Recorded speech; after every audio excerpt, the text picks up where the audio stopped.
오늘 우리에게 주신 하나님의 말씀은 요한복음 9장 1절에서 3절까지의 말씀입니다. 예수께서 길을 가실 때 날 때부터 맹인된 사람을 보신지라. 제자들이 물어 이르되 랍비여, 이 사람이 맹인으로 난 것이 누구의 죄로 인함이니이까? 자기니이까 그의 부모니이까? 예수께서 대답하시되 이 사람이나 그 부모의 죄로 인한 것이 아니라 그에게서 하나님이 하시는 일을 나타내고자 하심이라. 아멘.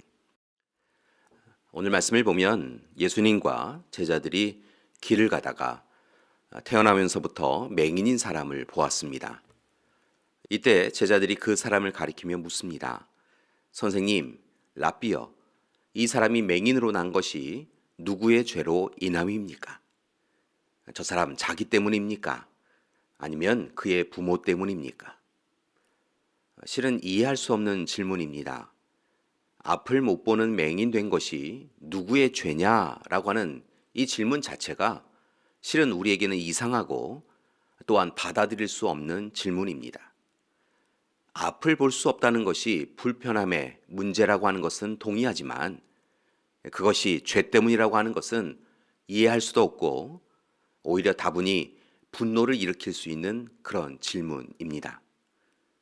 따라서 이 질문은 현재 우리의 기준으로는 이해하기 어렵고 당시 유대인들의 사고와 시대적 상황을 이해해야 우리가 깨달을 수 있고 알 수 있는 부분입니다. 당시 이스라엘 백성들에게 중요하였던 유대법에 의하면 누군가 신체에 불편함이 있거나 몸에 질병이 나타나면 그것은 그가 하나님께 범죄해서라고 생각하였습니다.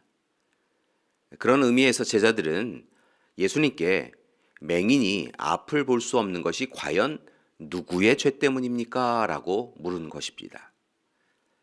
이처럼 제자들은 맹인이 겪고 있는 불행과 고통에 대하여서 하나님의 징벌로 여기며 안 그래도 어려움에 처한 사람을 더욱 낙심과 절망 가운데로 몰아넣고 있었던 것이지요. 그에 반해 제자들로부터 질문을 받으신 예수님은 오늘 이 시간 그 사람에게 위로가 되는 답을 주십니다. 예수님은 그가 맹인이 되어 앞을 볼 수 없는 것이 누구의 죄 때문이 아니라고 그렇게 분명하게 말씀합니다. 3절의 말씀입니다. 이 사람이나 그 부모의 죄로 인한 것이 아니라 그에게서 하나님의 일을 나타내고자 하심이라. 이처럼 예수님께서는 제자나 유대인들이 예상하지 못하였던 그리고 생각할 수 없었던 답을 주십니다. 죄의 대가라고 여기는 유대인들에게 예수님은 그가 앞을 볼 수 없는 것은 죄 때문이 아니라 오히려 하나님의 일을 나타내고자 하는 것이다 라고 말씀하신 것이지요. 그리고 이제 예수님은 잘못된 기준을 절대적인 것으로 여기는 유대인들에게 몸에 불편함을 가진 이들을 향한 하나님의 뜻이 어디에 있는지를 말씀해 주십니다. 쉽게 말씀을 드리면 율법으로 누군가를 구분하고 정죄하는 것이 아니라 하나님의 사랑으로 서로를 사랑하라라고 강조하고 계신 것이지요. 그리고 한 걸음 더 나아가 이제 제자들과 유대인들을 향하여 육적인 눈이 어두운 그가 맹인이 아니라 진짜 맹인은 영적인 맹인인 제자들과 유대인 너희들이다 라고 말씀하신 것입니다. 그렇다면 교회 여러분, 우리는 오늘 사람과 세상을 어떤 기준으로 바라보고 평가하고 있습니까? 삶을 살다 보면 똑같은 일을 보고 경험하여도 사람들마다 다른 평가를 내리는 것을 볼 수 있습니다. 똑같은 일을 겪어도 사람마다 생각이 다르다는 것이지요. 왜냐하면 그의 삶의 기준이 다르기 때문에 그렇습니다. 그렇다면 교회 여러분, 그리스도인인 저와 여러분, 우리는 어떤 기준으로 살아야 하겠습니까? 교회 여러분, 바라기는 우리 모두 다 하나님의 마음, 하나님의 기준으로 살기 원합니다. 이를 위하여서 더욱 힘써서 하나님을 경외하며 하나님의 마음과 뜻을 깨닫고 분별하며 또한 하나님 뜻대로 순종하여 살아가기 원합니다. 그리고 그리스도인으로서 부름받고 보냄받은 곳에서 하나님의 사람으로 우리의 가족과 교우, 이웃을 주님의 사랑으로 돌보며 격려하며 살아야 할 것입니다. 그때 예수님께서 또한 우리의 결핍과 갈급함도 살펴보아 주시고 도와주실 것입니다. 고린도후서 12장의 말씀을 보면 바울은 전혀 뜻밖의 것을 자랑하고 있는 것을 볼 수 있는데요. 그것은 바로 자신의 강함이 아니라 자신의 약함을 자랑하고 있는 것을 봅니다. 왜냐하면 자신이 약한 중에 하나님의 도우심으로 강하여지는 것을 경험하였기 때문입니다. 물론 처음부터 그 사실을 알고 있었던 것은 아닙니다. 오히려 바울은 힘들고 어려울 때마다 자신의 가시를 고쳐달라라고 그렇게 주님께 기도하곤 하였지요.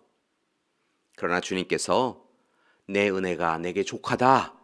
이는 내 능력이 약한 데서 온전하여짐이라 라고 말씀하시자 비로소 하나님의 뜻을 깨닫고 크게 기뻐하며 내가 그리스도를 위해 약한 것들과 능력과 궁핍과 핍박과 곤란을 기뻐하노니 이는 내가 약할 그때에 곧 강함이니라 라고 고백하고 있는 것을 봅니다.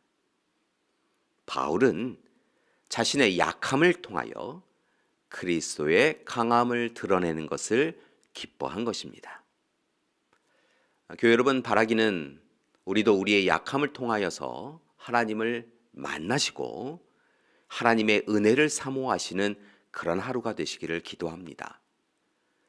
그리고 한 가지 더 부탁드리는데요.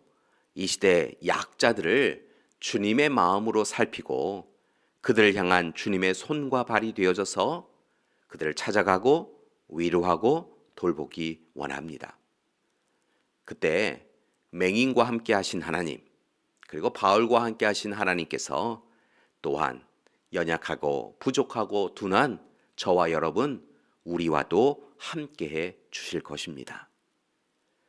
우리 삶의 곤고함과 힘겨움을 위로하여 주시고 우리의 약함을 통하여서도 우리를 사용하여 주시고 그리하여서 마침내 하나님의 은혜를 온전히 누리도록 우리를 도와주실 것입니다.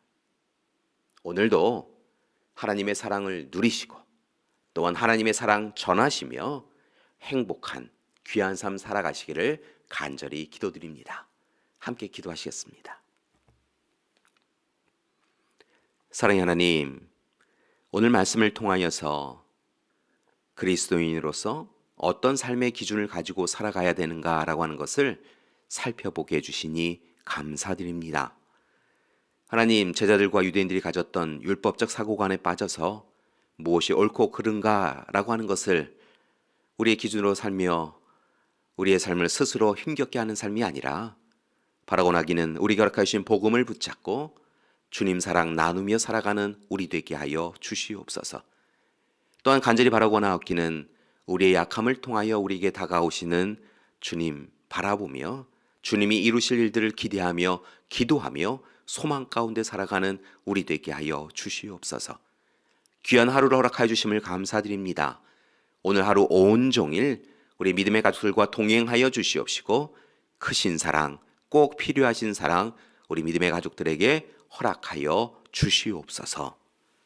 이제는 우리 주 예수 그리스도의 은혜와 하나님의 사랑하심과 성령님의 돌보시는 귀한 역사가 오늘 이 시간 오직 우리에게 허락하여 주신 주님 사랑 의지하여 주님의 기준으로 세상을 바라보며 또한 우리의 이웃을 사랑하며 살아가기로 작정하는 우리 믿음의 가족들 위에와 귀한 가정과 교회 위에 지금부터 영원토록 함께 하시기를 간절히 축원하옵나이다. 아멘.